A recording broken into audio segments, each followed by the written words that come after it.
বন্ধ হয়ে যাওয়া ঢাকা নারিতা রুটে ফ্লাইট আবারও চালু হলো। রবিবার রাতে এর উদ্বোধন করেন বিমান ও পর্যটন মন্ত্রী আফরোজা খানম। এ সময় তিনি বলেন, এই রুট আর বন্ধ করার প্রশ্নই আসে না, এটা এবার লাভজনক হবে।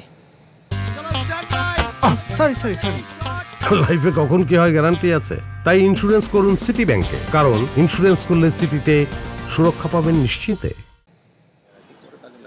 2023 সালের 1 সেপ্টেম্বর ঢাকা নারিতা রুট ব্যাপক আয়োজন করে চালু করেছিল বিমান বাংলাদেশ এয়ারলাইন্স। উদ্বোধনী ফ্লাইটে বিমানের খরচে 100 জনকে জাপানে ঘুরতে নিয়ে যাওয়া হয়েছিল, কিন্তু ধারাবাহিকভাবে এই রুটে যাত্রী না পাওয়ায় বিপুল পরিমাণে লোকসানে পড়তে হয়। সে কারণে 2025 সালের 1 জুলাই রুটটি বন্ধ করে দেওয়া হয়।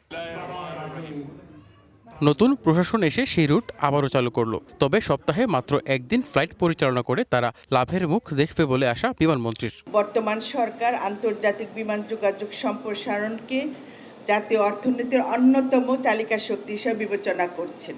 এই রুটের মাধ্যমে যাত্রী চলাচলই নয়, উচ্চমূল্যের কৃষি ও মৎস্যপণ্য রপ্তানি, ব্যবসায়িক যোগাযোগ, বিনিয়োগ, পর্যটন এবং শিক্ষা খাতে নতুন সম্ভাবনার দ্বার উন্মোচিত হবে।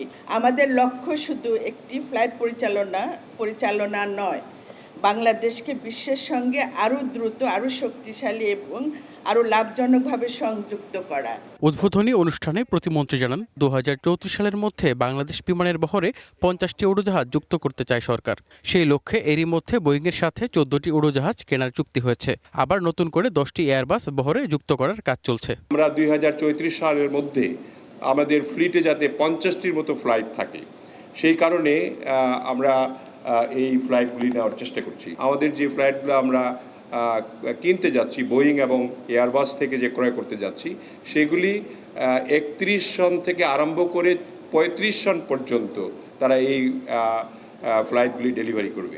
বিমানমন্ত্রীর আশা, দ্রুতই লোকসানের বৃত্ত থেকে বেরিয়ে বিমান লাভের মুখ দেখবে। অপেক্ষা করেন, আমরা কি করি। অভিজিৎ শান্ত, ওয়ান নিউজ, ঢাকা।